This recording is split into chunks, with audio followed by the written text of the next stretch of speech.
Today on Dr. Phil. What do you think she should do? Her triplet sisters say her boyfriend Brandon needs to go. Dr. Phil, I know you know best, but there's no way you can mend a relationship that's been this broken. She needs to move on from him. She's wasting her time with him. She can't be happy in this relationship. How could you be? Inappropriate behavior. It's paying women for inflicting pain. If she's going to stay with him and be with that type of relationship, we're just not going to be involved in it. Strange fetishes. How's y'all's sex life, if I can be so bold? He makes it fun. You say I stand on his face or I kick him in the groin. How is that fun for you? If I don't do it, he's going to go do it with someone else. At this point, I'm 2.5 years in. I would not know how to be in a normal relationship anymore. Let's do it. Have a good show, everybody. Here we go. This is a safe place to talk about hard things. Stand by. We'll count you down. Today's going to be a changing day in your life. 5, 4. I am not giving up on you.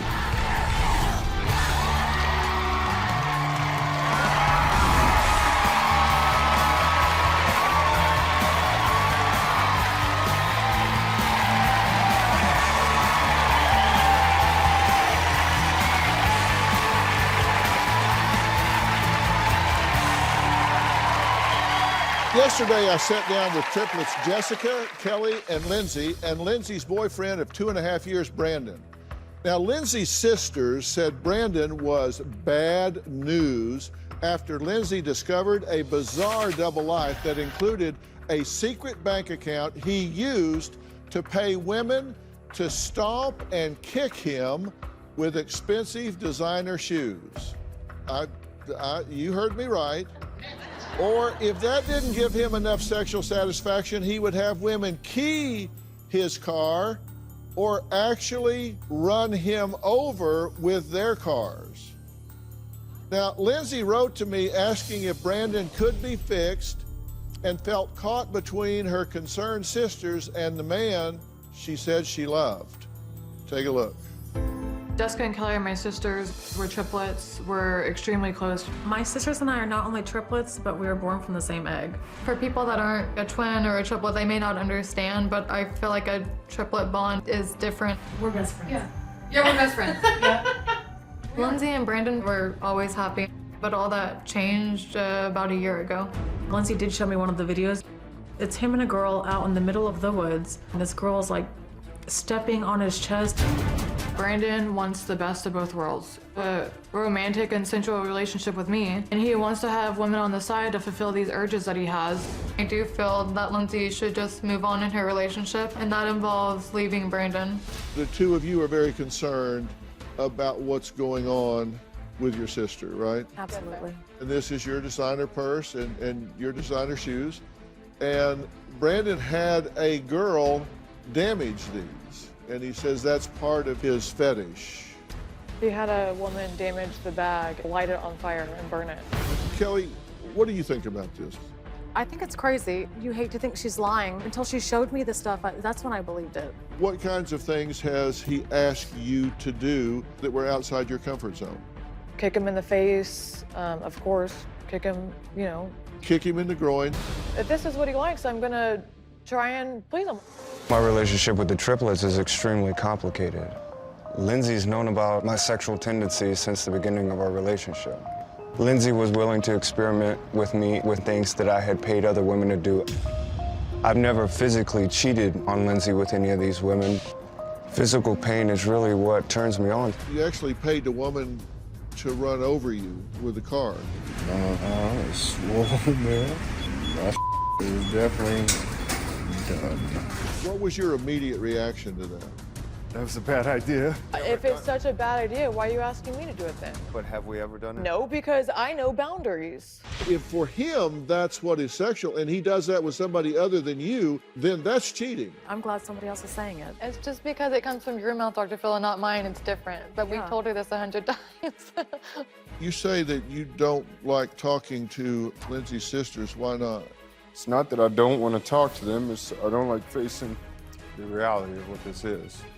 What is this? So I'm here hoping you could help me find out. You took a woman to y'all's father's shop When he's in the hospital dying of cancer.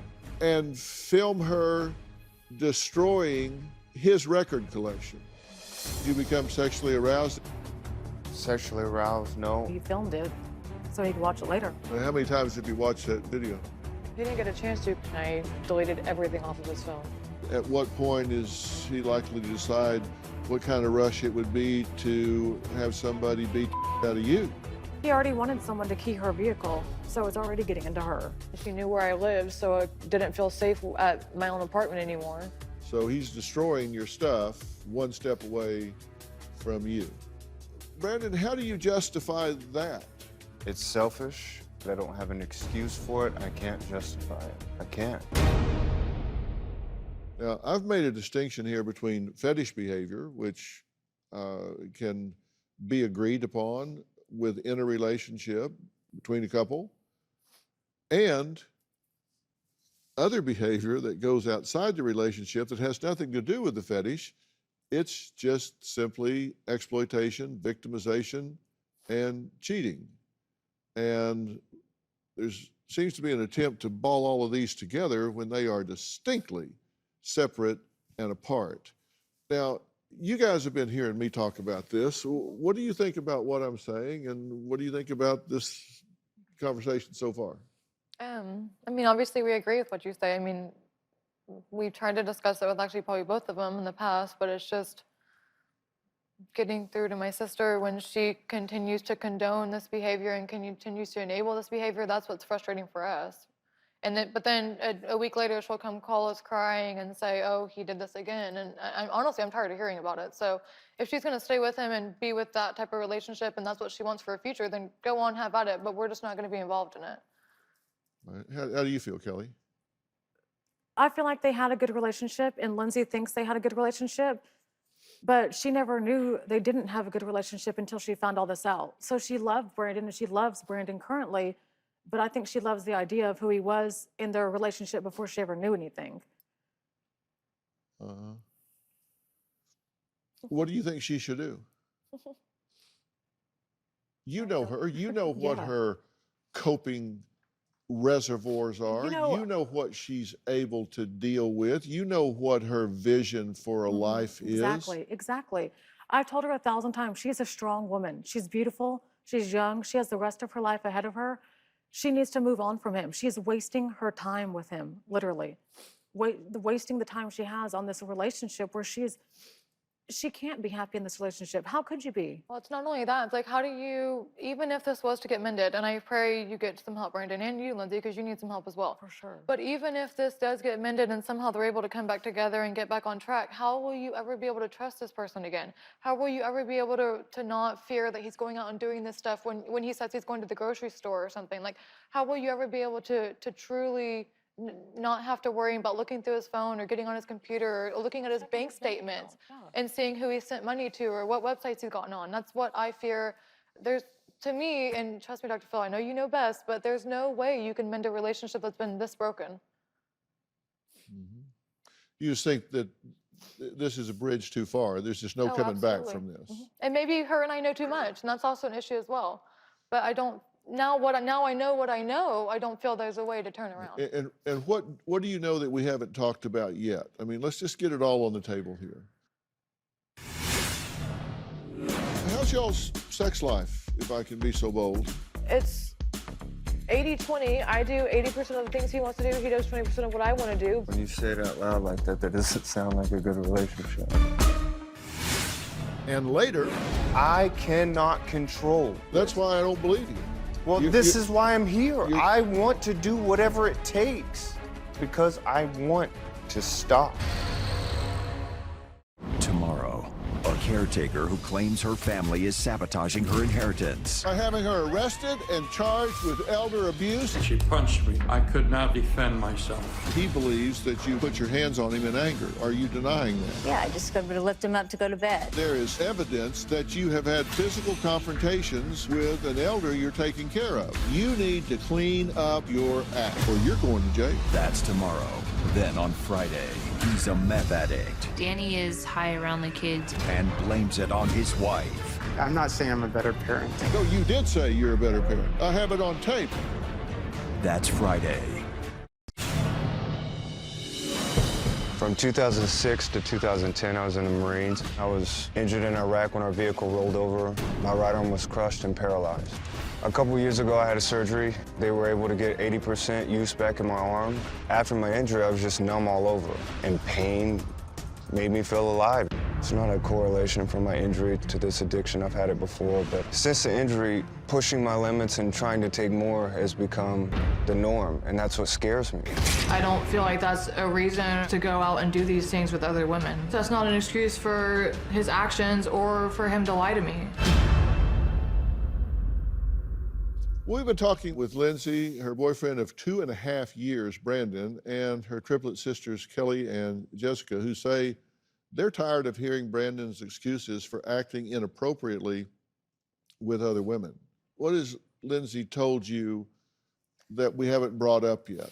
I mean, let's just, we've opened this can, let's eat the whole thing. I mean, I think everything that happened in the relationship, we know after the breakup a year ago, because we couldn't believe it. No, they never broke up. Well, true, they never Yeah, broke up. She was yeah. always with him.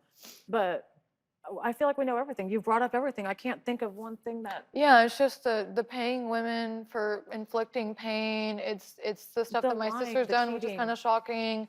It's the reaching out outside the relationship. I mean, it's that, but it's also like paying. It's not even just designer goods, like you're saying, Dr. Phil. It's like paying rent payments, paying car payments, like just spending random money on random women. It's like, for what purpose? What are you getting from that? I don't understand. And you get a thrill out of paying money to women, right? Yes, sir. It's not just what happens, it's just the fact that you're paying money to women. Yes, sir. And what do you say to yourself about that that's exhilarating? I don't know if it's an insecurity. I don't know if it's a power thing. Shame is the one thing that I do feel very shameful, and I am very remorseful for the things I do. I am. I don't know what other than feeling the fact that it empowers me, makes me feel good. I don't know. So how's y'all's sex life, if I can be so bold? I mean, we actually have a good relationship. Like, Brandon keeps everything very exciting, very fun. I mean, it's 80-20. I do 80% of the things he wants to do. He does 20% of what I want to do. But, I mean, we have a good relationship. When you say it out loud like that, that doesn't sound like a good relationship. 80-20. When you Just say doesn't. 80% of the things he wants to do, so you're Okay, like you're at home at night and you Yeah, decide, okay, we're at home and okay, you know, do you want me to kick in? Do you want me to crush you? Like, you know, what do you want me to do towards you? It's But I would also say that it has become a point to where, would you agree or disagree that we both do enjoy? No, I enjoy it. Absolutely. I'm not saying I don't. I do. Like, at this point, I'm 2.5 years in. I would not know how to be in a normal relationship anymore. It's just the truth. I wouldn't. But There's also things that you like that, you yeah, know, I mean, what he does to me, I enjoy, but it's 20% of the time. I mean, we have a different relationship. It's not, you know, normal, but it works for us. And Brandon always keeps everything exciting. I mean, it's not like I'm like, oh God, I have to do this again. It's like, okay, yeah, like he makes it fun. and how is that fun for you? I mean, you say I stand on his face, or I stand on his throat, or I kick him in the groin, or whatever. How is, over 2.5 years, how has that become fun for you? How have you changed that perceptually in your mind? Because it wasn't at first, right? No, I mean, at first I was like, are you sure? Like, I don't really want to do this, you know, but then it's like, if I don't do it, he's going to go do it with someone else. So I don't want that to happen either. He does that anyways, Lindsay. It's not Well, like he's actually, saving I mean, he it for hasn't met you. with anyone in over a year, but What? he hasn't physically met with anyone in over a year. But he's texted and talked. I know, he. Are you kidding me? Don't try and make him look good when he's still and doing it. I'm not gonna take any validation, or I'm not gonna try to, hey, add a boy, because there's none here to have. I hope more than anything that you are not only enjoying this just because it is something for me. If that is the case, that's not enough for you. It's not. And it will never be. And I can't honestly say that I want that for you. I don't.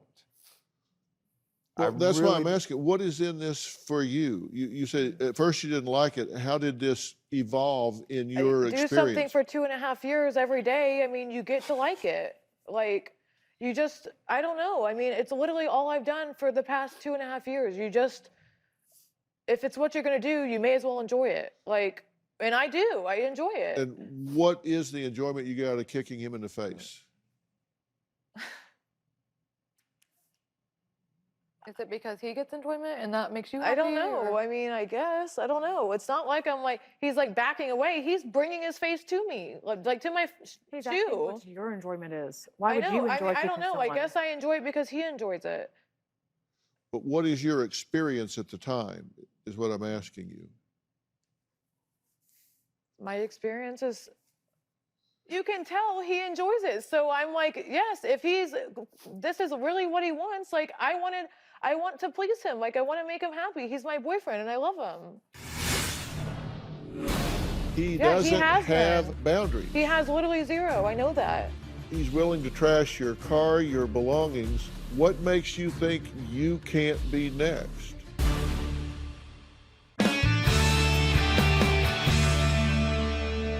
I wanted to read part of a statement here from a friend of Lindsay's. Brandon is not who I thought he was. He uses the fact that he is a disabled Marine injured at war to get people to trust and think he is a good person. He is a manipulator, a pathological liar, and a selfish person. Brandon consistently put down and disrespected Lindsay by calling her names such as bitch and stupid. Lindsay went above and beyond to do everything she could for Brandon. Brandon still went to the extreme with his sexual fetishes, cheating on her with 50-plus women. Brandon had someone run over him with her car and ask women to vandalize Lindsay's vehicle. Lindsay will never be able to fully trust Brandon again. Now, that's part of a statement from a friend of yours. 50-plus women. You say Well, he hasn't been with anybody in the... She can put herself in that category because she was getting money from Brandon too. I mean, it's like everyone wants to play a victim here, but they're not complaining when they're getting money. Do you see the issue I keep bringing up is boundaries? He Yeah, doesn't have them. boundaries. He has literally zero. I know that. And he's willing to trash your car, your belongings. What makes you think you can't be next?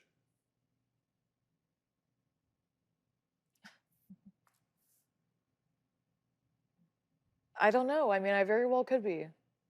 Be honest with yourself. You say he hasn't been with anybody else for a year? I don't believe that. Well, in person, he just had someone text him on Saturday on the ride up here. But I mean, why do he's you still believe he hasn't talking been to with anybody these in women. person for a year? Good question. Because he told me and I want to trust Oh, him. well, as long as he said he hadn't. Oh, I didn't know that. Okay. That's their relationship, literally. I want to trust that he's like on the right path. That's why I'm here. I want to put this out in the open. I want to do whatever it takes because Well, I then don't want to go. Why are you telling her you haven't been with anybody in a year? I have not physically met up with women like I had weekly in almost a year. In almost a year. Have I engaged in conversation? Have I sent money? Yes. Not physically met up with these people. And yes, that is a big step for me, and I would love to go further, but I cannot honestly say the next week, next month, that I wouldn't. Because I cannot control. I cannot control this. That's why I don't believe you. Well, this is why I'm here. I want to do whatever it takes. Whatever it takes. Well, whatever it takes is being 100% honest and forthcoming. And you're telling me I can't control myself, but yet I have restrained myself for the last year. Which is it? You've restrained yourself for the last year or you can't control yourself. Those two sentences do not live in the same world. You either can't control yourself or you've controlled yourself for the last year. One of those is true, one of them is not. I have moderated myself. Does that make sense? Is that a better statement? It's a better attempt. I mean, he still reached out for conversations. He still sent money to these women. And he says he hasn't met up with anyone. No, I do not have control. I don't. Yeah. But I am sure as hell trying to do whatever it takes, coming on the show, putting all this out here, because I want to stop. I've gotten really good at running Why do you want from to stop? everything. If this is gratifying to you, why do you want to stop? To what point? I'm going to be 50 years old, still continuing to hurt people, still continuing to lie, still continuing to do things that I know are not right, and I feel shameful later? No, I don't want that. You want to stop lying, but you don't want to stop the fetish. You just want to stop lying. I would love. I don't feel the fetish is a problem. I feel the lying and trying to go about it the way that I have for as long as I can remember. That is the issue. But you fully acknowledge that practicing this fetish behavior with her is not enough. You have to have other women involved, at least up until now. I've never fully been involved with someone like Lindsay, so I've always went elsewhere. I always have. And so I use that as a validation of that's why I'm still doing it. I am fully happy with what Lindsay and I do. Based on results, that's not true, because you're reaching out to other women. If you were fully happy with Lindsay, you wouldn't be you wouldn't be facilitating this with other women. I agree. I don't know how to stop. I don't. Well, there are some tough decisions to make here. We'll talk about that next.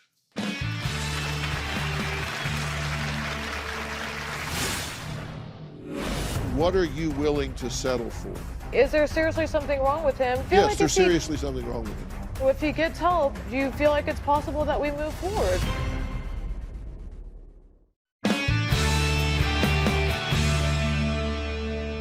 You know, Lindsay, the thing I want to be very clear with you about is we're talking about two distinct categories of behavior and values here. One is the fetish behavior, and that's between the two of you. You're adults, and that's your decision. When it gets to the point where you're having a car run over your arm, then that's not okay. That's not what sadomasochistic behavior is about. That you've gone beyond fetish behavior, and you're now into self-destructive behavior that's toxic and pathological. So you've gone outside the bounds of what I think people would normally define as sadomasochistic behavior and become self-destructive. And you need to be aware that people might look at a sadomasochistic relationship and say, that's sick. That's people's judgment, but that's between the two of you. But when it gets to the point that it's inflicting injury and putting lives at danger, then that's no longer fetish behavior, that's self-destructive behavior. When he's having his arm run over by a car, that can cause paralysis, it can cause a blood clot, which can cause death, that can cause, that's not fetish behavior. That's just stupid. And that's stupid behavior.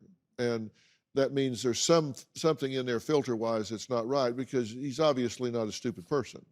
Yeah. So something's distorting your perception, right? For that to be okay, and you said immediately when you did it, bad idea. Yes, sir. Your filter cleared right up, because you're not a stupid person. That's just a self-destructive behavior. That's not a smart thing to do. And you know that intellectually, correct? Yes, sir. So even the bounds of the fetish behavior have been violated. But let's set that extreme behavior aside and just say the two of you have a sadomasochistic sexual relationship, and say we're not going to pass any judgment on that whatsoever. If that's what floats your boat, then get a paddle, okay. But then there's a whole other category of behavior, and that's integrity. Does your partner have the emotional integrity to be honest with you, to be truthful with you, to be predictable with you, to be someone that you can count on, to not betray you? And he says, I haven't been with anybody physically for almost a year. But he says, I have been in contact with other women by text, phone, internet, whatever. I have been sending them money. That's not okay. I agree. I mean, it's like you can just cheat on me a little bit. You just cheat on me sort of. The question becomes, what are you willing to settle for? Because you teach people how to treat you, and you get in this life what you're willing to ask for and what you're willing to settle for. And he clearly needs help. He knows he needs help. You know he needs help. You know he needs help. You know he needs help. People driving by out on Melrose know he needs help. Hell, this isn't Lassie could figure that out. You know that, right? Yes, sir. You've said that. That's why you're here. And the question is, do you want to continue to be violated in hopes that he will eventually get that and this relationship will be salvageable? No. And what is your answer to that question? No, that's why we're here. Do you believe this is an addiction, or do you believe it's just him being a man and going after what he wants? Like, is there seriously something wrong with him to where he's doing this? There's seriously something wrong with him. I mean, That's obvious. really? That's your question? Yeah, because I feel Yes, like there's if he, seriously something wrong with him. okay, so if he gets help and you feel like it's possible that we move forward, like, am I ever going to get this out of the back of my mind? Are we going to be able to be in a relationship happily and not have to constantly worry about this? Well, there's the $64,000 question, and I'm going to answer that right after the break.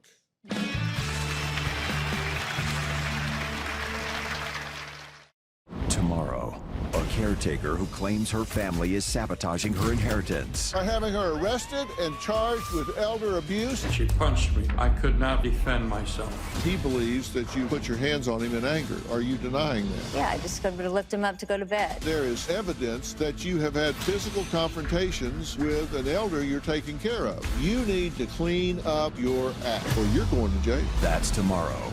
Then on Friday, he's a meth addict When I use, I'm very high functioning. I run the business. and blames it on his wife. He says she stresses him out and forces him to use.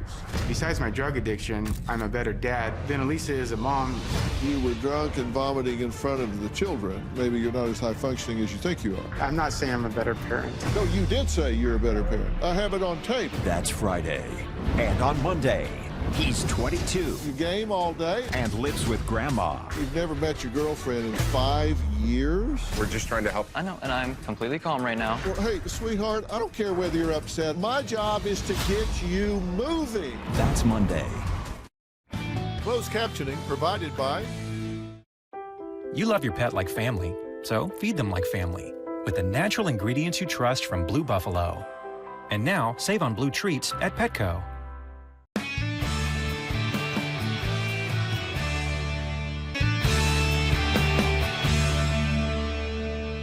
You ask me, is there a chance here, if there's something wrong with him, is it something wrong that's fixable?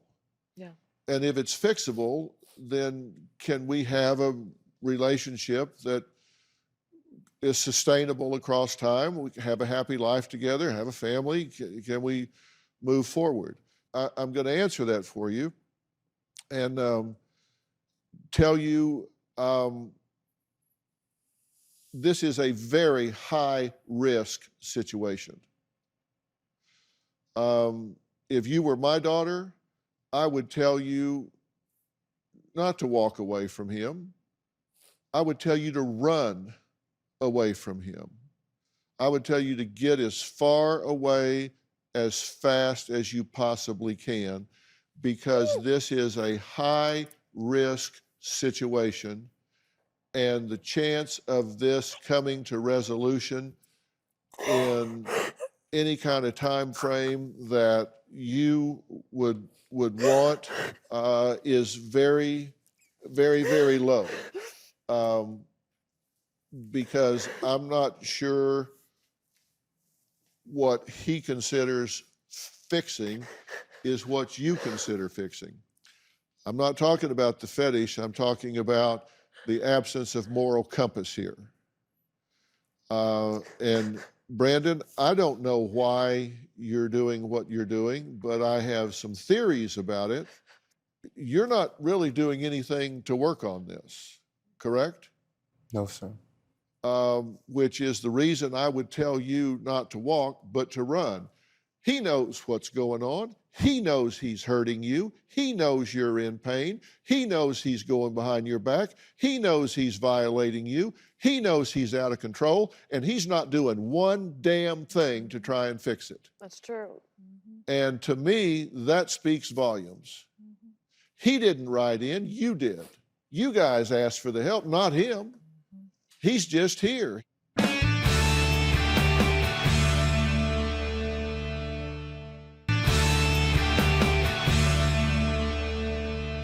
Well, I'm back with Lindsay and Brandon, who are in a 2.5-year long relationship, if you use the word relationship in the broadest sense of the word.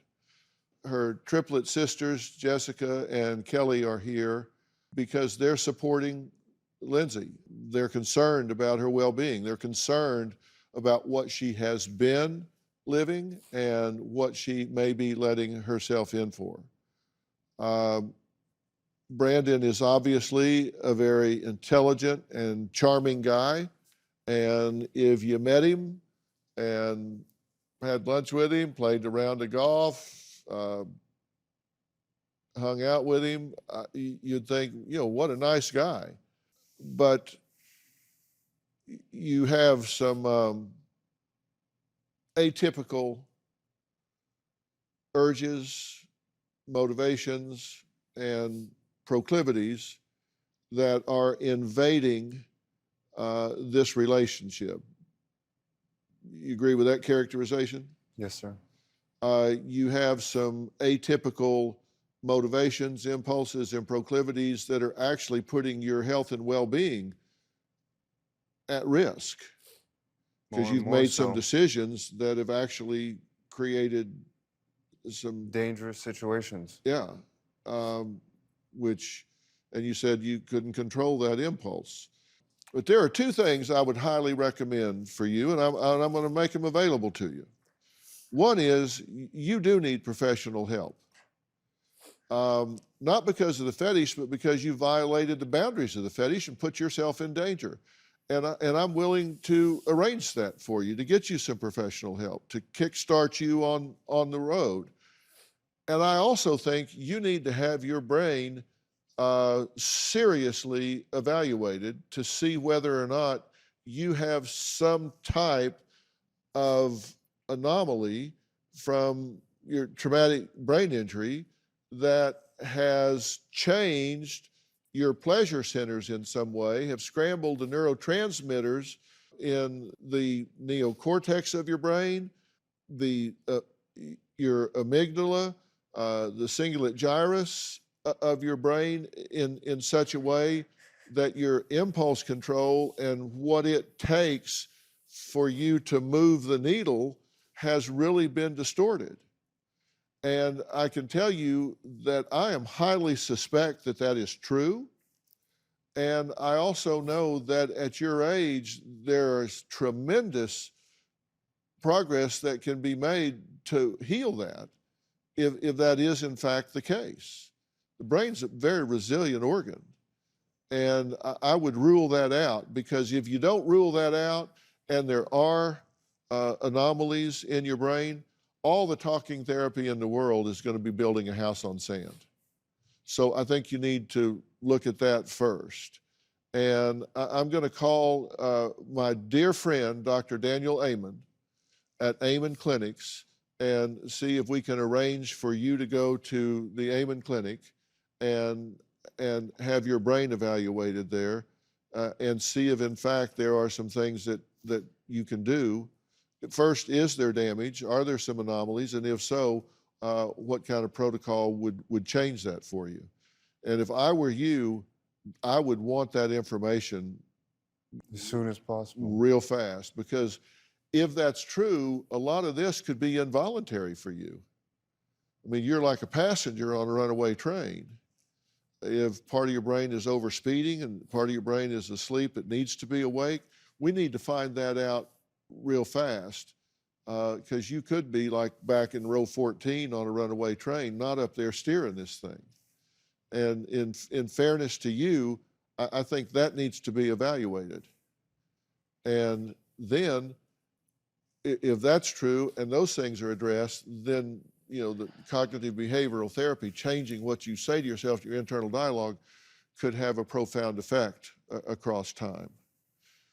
And I would watch very closely to see whether he really immerses himself in that process or whether he doesn't.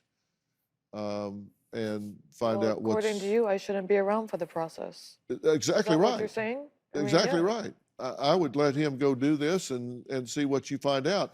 Or you're going to spend 10, 15 years dealing with exactly what you're dealing with right now.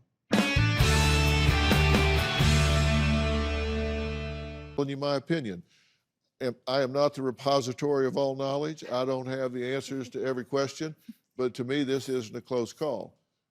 I am, however, going to make available to you what I believe are the most profound steps you can take to get to the bottom of this. And I appreciate that. I will make that happen straight away. I'm calling your behavior what it is. I'm not talking about you and your worth and value as a human being. I'm labeling your behavior as unacceptable. I'm making no judgment of you as a human being. I'm saying your behavior is out of bounds, unacceptable, lacks integrity, and you should reject it on its face. If he can come back to you and an independent professional can tell you that he's done what he needs to do, then you can reconsider this. Maybe she'll be available then, maybe she won't. But you need to do this first. And if you care about her, you'll go do what you need to do. Have I been clear? Yeah. Have I been clear? Absolutely. Absolutely. I want to thank all of my guests today. And a special thanks to Dr. Daniel Amen and the Amen Clinics for working with Brandon.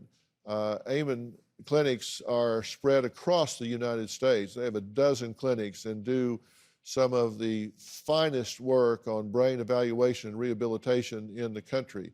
They have one of the biggest databases. They've worked with the NFL. They work with the military. They have one of the largest databases to really get a baseline on brains and then set up the protocols to do the reparative work that's necessary that's around. And I have great respect for Dr. Amen. He's a good friend and one that I respect highly. His current book is The End of Mental Illness. And the title is because he believes that the brain function is what really underlies so much of what we now consider to be psychiatric in nature. I highly recommend it. It's a great read. For more information about today's show, log on to drphil.com. And don't forget to check me out on my social media outlets. I'm always on Facebook talking about these things after the fact, hearing what you guys have to say and chatting it up. You can also find me other places, Twitter and Instagram. That's all for today. Don't forget to tune in to Robin's podcast, I've Got a Secret. We'll see you next time.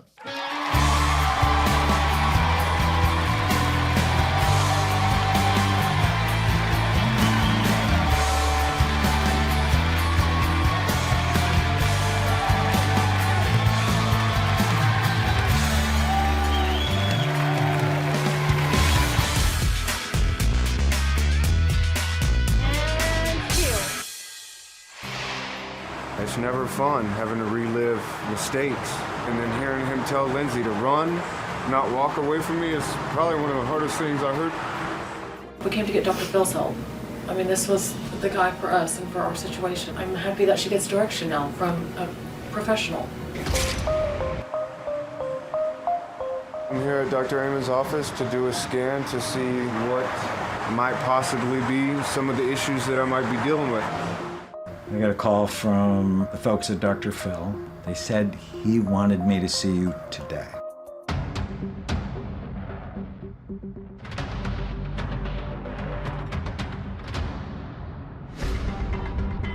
When I look at your scan's hurt. That does not look good at all. It is not good at all. When you see these